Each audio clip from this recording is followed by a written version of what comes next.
నమస్తే welcome to Suman TV. నేను మీ విష్ణు. ప్రస్తుతంతో పాటు సర్టిఫైడ్ ఫైనాన్షియల్ ప్లానర్ రాంప్రసాద్ గారు ఉన్నారు. వారితో మాట్లాడదాం. సార్ నమస్తే సార్. రాంప్రసాద్ గారు. నమస్తే విష్ణు గారు. రాంప్రసాద్ గారు, ఎప్పటి నుంచో ఒక టాపిక్ గురించి అడగదాం అనుకుంటూ ఉన్నా. EMI versus SIP, equated monthly instalment versus systematic investment plan. ఏంటి అసలు ఈ రెండింటిని ఏ విధంగా అర్థం చేసుకోవాలి అసలు? ఈఎంఐ ఎవరికి తెలవకుండా ఉండదు, అందరికీ తెలుసు. ఓకే, ఈఎంఐ అంటే ఒకసారిగా మనం ఎఫర్ట్ చేయలేని వాటిని ఒక లోన్ ద్వారా తీసుకొని సమకూర్చుకోవటం, అది సమకూర్చుకున్నాక దాన్ని మంత్లీ క్లియర్ ఆఫ్ చేయటాన్ని ఈఎంఐ అన్నారు. ఒక fixed amount every month, so that మనకి బర్డెన్ అవ్వకుండా అతను కూడా మన ఫైనాన్షియల్ ఎలిజిబిలిటీని బట్టి ఇతను ఎంత కంఫర్ట్గా కట్టగలడు అంత మొత్తానికి ఒక లోన్ ఇస్తారు. దాన్ని ఈఎంఐ అన్నారు. ఎస్ఐపి అంటే మంత్లీ ఇన్వెస్ట్మెంట్ చేయటాన్ని ఎస్ఐపి. సార్, అయితే ఈఎంఐ విషయానికి వస్తే, అంటే ఒకేసారి పెద్ద అమౌంట్ కట్టుకోలేని వాళ్ళు ఆ అమౌంట్ని స్ప్లిట్ చేసుకొని నెల నెల ఎవరికి తగ్గట్టుగా వాళ్ళు కట్టుకోవడం ఈఎంఐ. ఇది మనకి బెనిఫిట్. అంటే పబ్లిక్కి, వినియోగదారులు అనేవాళ్ళు ఒక పెద్ద అమౌంట్ ఒకేసారి కట్టుకోలేక చిన్న మొత్తాల్లో కట్టుకుంటూ ఉంటాము నెలవారీగా. అవును. అదే దీనివల్ల వినియోగదారుడికి అయితే డైరెక్ట్ మనం బెనిఫిట్ ఉంటుంది. మరి బ్యాంకుకి ఏం బెనిఫిట్ ఉంటుంది మనకి ఈఎంఐ సదుపాయం కల్పించడం వల్ల? క్లియర్గా మనం చెప్పుకుందాం. అది మొదటిగా ఈఎంఐ అనే కాన్సెప్ట్ లేని పక్షంలో ఈరోజు మన లైఫ్ స్టైల్ ఇలా ఉండేది కాదు. ఈఎంఐ లేకపోతే, ఈఎంఐ అనే కాన్సెప్టే లేకపోతే ఈ ప్రపంచం ఇలా ఉండేది కాదు ఈరోజు. ఓకే, అంటే సంపాదించాక కొనుక్కుంటే అది కొనుక్కోవటం. ఈఎంఐ అంటే సంపాదన లేనప్పుడు సమకూర్చుకొని తర్వాత మీ సంపాదన దాన్ని కట్టడం ఈఎంఐ. కరెక్టే, అవును. ఓకే కదా, nothing wrong in having an EMI. EMI తీసుకోవడంలో ఎటువంటి తప్పు లేదు. మరి నా అవసరం ఉంది, అవసరానికి తగ్గ మనీ నా దగ్గర లేదు, కానీ నాకు అది నిత్యావసరం, ఇమ్మీడియట్గా అవసరం, అప్పుడు ఏం చేయాలి? ఇప్పుడు హెల్త్ కేర్కి కూడా డబ్బులు పెట్టలేని పక్షంలో క్రెడిట్ కార్డ్ స్వైప్ చేసి ఈఎంఐ చేసుకున్నారు కదా, ప్రాణాలు నిలుపుకున్నారు కదా. ఈఎంఐలో తప్పే ఉంది? ఆ క్షణంలో మన అవసరం అనేది ఫిల్ఫిల్ అయిపోయింది, తీర్చుకోగలిగాము. ఒక ప్రాణాన్ని నిలబెట్టింది కదా, అంతకంటే ఏం కాదు. ఉండడానికి ఇల్లు కావాలనుకున్నాం, ఈఎంఐలో తీసుకున్నాం, తప్పే ఉంది. ఎస్. ఇప్పుడు coming to me question, EMI వలన బ్యాంకర్కి లేదా ఇన్స్టిట్యూట్కి లాభం ఏంటండి? అసలు బ్యాంకర్ యొక్క వ్యాపారం ఏంటండి? అతని దగ్గరికి ఇప్పుడు ఒక వ్యక్తి యొక్క ఒక 60 ఏళ్ల వయసులో ఉన్న వ్యక్తి అతనికి వచ్చిన 40 లక్షలు లేదా 50 లక్షలు తీసుకొని నెమ్మదిగా నడుస్తూ బ్యాంక్ వెళ్తాడు. వెళ్ళి, సార్ నమస్తే, ఇవి నా దగ్గర ఉన్న డబ్బులు, ఇది నా చివరి సంపాదన, దీంతో నా జీవితకాలం నేను లాక్కోవాలి కాబట్టి నాకు ఒక మంచి పథకం చెప్పండి అని చెప్పి ఆయన ఫిక్స్డ్ డిపాజిట్లో పెడతారు. ఆయన ఫిక్స్డ్ డిపాజిట్ని 6%లో బ్యాంకర్ తీసుకున్నాడు. ఫిక్స్డ్ డిపాజిట్ అంటే దాని అర్థం ఏంటి? ఎటువంటి రిస్క్ లేకుండా గ్యారంటీగా నేను కమిట్ చేసిన 6% నెక్స్ట్ 10 ఇయర్స్ ఎవ్రీ మంత్ కానీ ఇయర్ కానీ ఆన్ డాట్ ఇస్తే అది ఫిక్స్డ్ డిపాజిట్, ఎటువంటి రిస్క్ లేని ప్రొడక్ట్. మరి ఇప్పుడు ఒక వ్యక్తి దగ్గర 6% ఖచ్చితంగా ఇస్తానని తీసుకున్న డబ్బులు నేను నా దగ్గర పెట్టుకుంటే ఆయనకి 6 ఎలా ఇస్తాను? ఆయనకి ఇవ్వాలంటే ఈ డబ్బులు నేను వ్యాపారంలో పెట్టి సంపాదించాలి కదా. అప్పుడు ఈ అమౌంట్ని ఇతను ఇంకోళ్ళకి ఈఎంఐ లాగా లోన్లో ఇస్తాడు. ప్రాబబ్లీ ఒక తండ్రి వెళ్ళి ఎఫ్డీ చేశాడు, కొడుకు వెళ్ళి కార్ లోన్ తీసుకున్నాడు. మరి కొడుక్కి ఇస్తే వెనక్కి ఇవ్వకపోవచ్చు కదా. సొంత తమ్ముడికైనా బ్రదర్ ఇస్తే ఏమో డౌట్స్ ఉంటాయి. అదే ఆయన బ్యాంకులో ఎఫ్డీ పెడితే ఈయన వెళ్ళి బ్యాంక్ దగ్గర హోమ్ లోనో, కార్ లోనో, పర్సనల్ లోనో తీసుకుంటే ఈయన బ్యాంక్ కడతాడు, బ్యాంకర్ ఆయనకి ఇంట్రెస్ట్ ఇస్తాడు. టిపికల్గా పర్సనల్ లోన్స్ మరీ 1 lakh above take home salaries 75,000 above ఉంటే 10.4% ఇస్తారు, కానీ తక్కువ సాలరీస్ ఉంటే 12.5, 13%కి ఇస్తారు పర్సనల్ లోన్స్. అంటే కంపెనీ కేటగిరీని బట్టి open ended category, D category, C category కంపెనీలో ఉండి 35,000 సాలరీ ఉంటే personal loan rate of interest 12.5. ఈ మనీ బ్యాంకర్కి ఎక్కడిది? This an FD money. వాడు 6%కి తీసుకొని మంచిగా 12%కి ఇచ్చాడు, 12.5కి ఇచ్చాడు. మనీ ఎవరిది? డిపాజిటర్ది. ఆయన కోసం 6, బ్యాంకర్ ఎవరు?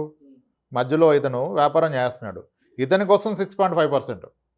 సో 6%కి తీసుకుంటాడు, 12%కి ఇస్తాడు. ముగ్గురు అవసరాలు తీరిపోయాయి. అతని అవసరం గ్యారంటీ ఇన్కమ్, ఆయన అవసరం తీరిపోయింది. ఈ బ్యాంకర్ అవసరం వచ్చి ఇంట్రెస్ట్, నెట్ ఇంట్రెస్ట్ మార్జిన్, నేను ఎంతకు తీసుకున్నాను ఎంతకి ఇచ్చాను, హైయెస్ట్ మార్జిన్ కావాలి ఆయనకి. ఈయన అవసరం తీరిపోయింది. ఇతను ఈఎంఐలో తీసుకున్న అతనికి ఆయన అవసరాలు వేరు కదా, ఆయనకి ఇల్లు కావాలి, కారు కావాలి, అది ఆయన అవసరం తీరిపోయింది. ఓకే, ఇలా ముగ్గురు అవసరాలు తీరిపోతాయి. కానీ దీంట్లో మేజర్ బెనిఫిట్ అయ్యేది ఎవరు? ముగ్గురు కావచ్చు ప్రాబబ్లీ, కానీ గ్యారంటీగా బెనిఫిట్ అయితే బ్యాంకరే. దాంట్లో మాత్రం అసలు అందుకనే ఇప్పుడు మీరు ఫైనాన్షియల్ ఇన్స్టిట్యూట్స్ని రివ్యూ చేస్తున్నప్పుడు, అనాలిసిస్ చేస్తున్నప్పుడు ద ప్రైమ్ పారామీటర్ ఏంటంటే నెట్ ఇంట్రెస్ట్ మార్జిన్ ఎంత. ప్రాబబ్లీ బజాజ్ ఫిన్సర్వ్ ఎందుకు బాగా స్టాక్ పెరుగుతుందంటే ఈ operates at a very high net interest margin and lowest NPAs. And when it comes to loan book size, వాళ్ళ ఓవరాల్ లోన్ బుక్ సైజులో retail book size ఎక్కువ ఉంటుంది. Actual retailers తక్కువ చేస్తారు ఎన్పిఎస్, కార్పొరేట్ చేసేంత డిఫాల్ట్ రిటైలర్స్ చేయరు. దీన్ని తీసుకున్న 50,000 రూపాయల లోన్కి చాలా డిసిప్లిన్గా ముందు తిన్నా తినకపోయినా ఈఎంఐ కడతారు. ఎందుకంటే ఇది అయిపోతే మళ్ళీ ఇంకో లోన్ తీసుకోవాలి కదా. ఈఎంఐ అంత బాగా అయిపోయింది. లేదంటే సిబిల్ స్కోర్లో తేడా వచ్చేస్తుంది. సిబిల్ స్కోర్లో తేడా అండ్ ప్రతి అవసరాన్ని ఆయన అచీవ్ చేయగలుగుతున్నాడుగా. ఇప్పుడు ఇంట్లో ఎన్ని కన్జ్యూమర్ గూడ్స్ ఎన్ని కొంటున్నారు? ఫస్ట్ వాషింగ్ మిషన్ కొన్నారు, అయిపోయింది. ఇది అయిపోతే నెక్స్ట్ ఏసీ రెడీ ఉంటారుగా.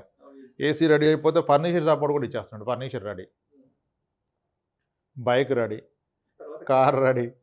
So life is on EMI. Okay, EMI అయిపోయింది. అయితే ఎస్, దీనికి ఎస్ఐపికి ఏంటంటే ఈఎంఐ అనేది ఏంటి, మీకు ఒక గుదిబండ, ఒక భారాన్ని ఎత్తుకున్నట్టు. ఎత్తుకున్నాం, స్పిక్ చేసి తీసుకున్నాం, దాన్ని మొయ్యాలి అంతకాలం పాటు. ఎస్ఐపి అలా కాదు. ఎస్ఐపి మీరు మీ ఫ్యూచర్ని కొనుక్కోవటం, మీ ఫ్యూచర్ టైంని మీరు కొనుక్కుంటున్నారు. ఆ రోజు కంఫర్ట్ని ఇప్పుడు కొనుక్కుంటున్నారు ఎస్ఐపి ద్వారా.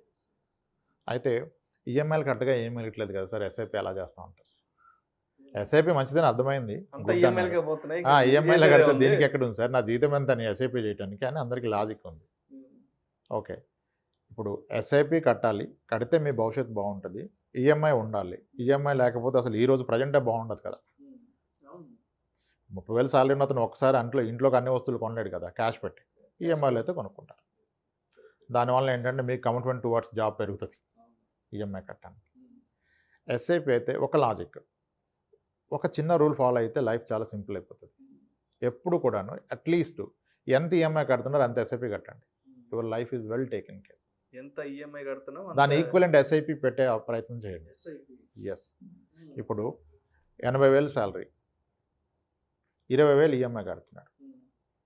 వాట్ ఎవర్, అది హోమ్ లోన్ కావచ్చు, కార్ లోన్ కావచ్చు, ఏదైనా కన్జ్యూమర్ లోన్ కావచ్చు. ఆ వ్యక్తి కనుక ఒక 20,000 ఎస్ఐపి కూడా చేశాడు అనుకోండి, ఎగ్జాంపుల్ అనుకుందాం. ఒక 5 ఏళ్ల పాటు రెండు నడిచాయి. అటు ఈఎంఐ నడిచింది, కానీ ఈఎంఐని ఎప్పుడు డ్రాప్ చేయరు. ఒకటి అయిపోతే మళ్ళీ ఇంకోటి దాంట్లో మొదలు పెడతారు. ఒక్కసారి లైఫ్లో ఈఎంఐ స్టార్ట్ అయితే లైఫ్ లాంగ్ అది ఈఎంఐ ఉండిపోతుంది. అంటే అవసరాలు, ఫ్యామిలీ అవసరాల పరంగా. దాన్ని ఈక్వలెంట్ మీరు ఎస్ఐపి కూడా పెట్టారనుకోండి, considering is a private sector employee. 5 ఏళ్ల పాటు ఈఎంఐ నడిచింది, ఎస్ఐపి నడిచింది. ఈఎంఐలో 2-3 వస్తువులు అనుకున్నాడు, కానీ 20,000 ఎప్పుడు పెట్టుకున్నాడు, 20,000 ఎస్ఐపి పెట్టుకున్నాడు. 20,000 ఎస్ఐపి అంటే సంవత్సరానికి ఏదైనా కట్టేది 2,40,000. 5 ఏళ్ల పాటు పెడితే 5 × 2,40,000, ఇంచుమించుగా ఒక 12 లక్షలు అనుకోండి.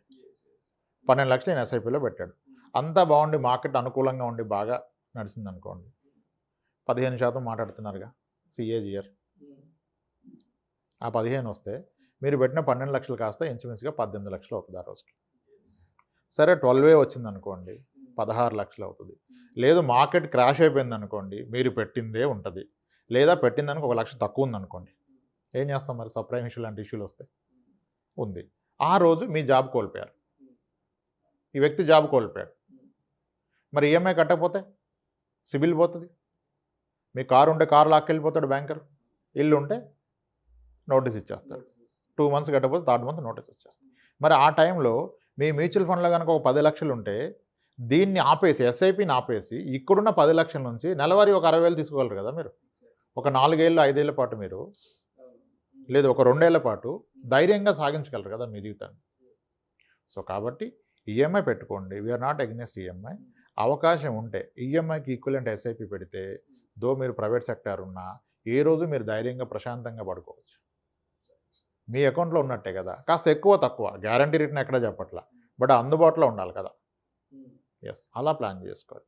ఈక్వల్ టు మీ ఈఎంఐ, ఆ ఎస్ఐపి చేస్తే your a very well planner, financial plan చేసుకున్నట్టే మీరు. Yes sir. Thank you sir, thank you so much Ramprasad garu. ఈఎంఐకి అదేవిధంగా ఎస్ఐపికి ఉన్న డిఫరెన్స్ గురించి మన ప్రేక్షకులకు చాలా డీటెయిల్డ్గా ఎక్స్ప్లెయిన్ చేశారు sir. Thank you so much sir. Thanks అండి సార్. ఇలాంటి మరిన్ని ఇంట్రెస్టింగ్ వీడియోస్, వాల్యుబుల్ ఇన్ఫర్మేషన్ కోసం వెంటనే మా ఛానల్ను సబ్స్క్రైబ్ చేయండి, లైక్ చేయండి, షేర్ చేయండి. అదేవిధంగా మీ అభిప్రాయాలను వీడియోస్ కింద కామెంట్స్ రూపంలో మాకు తెలియచేయండి. This is Vishnu signing off.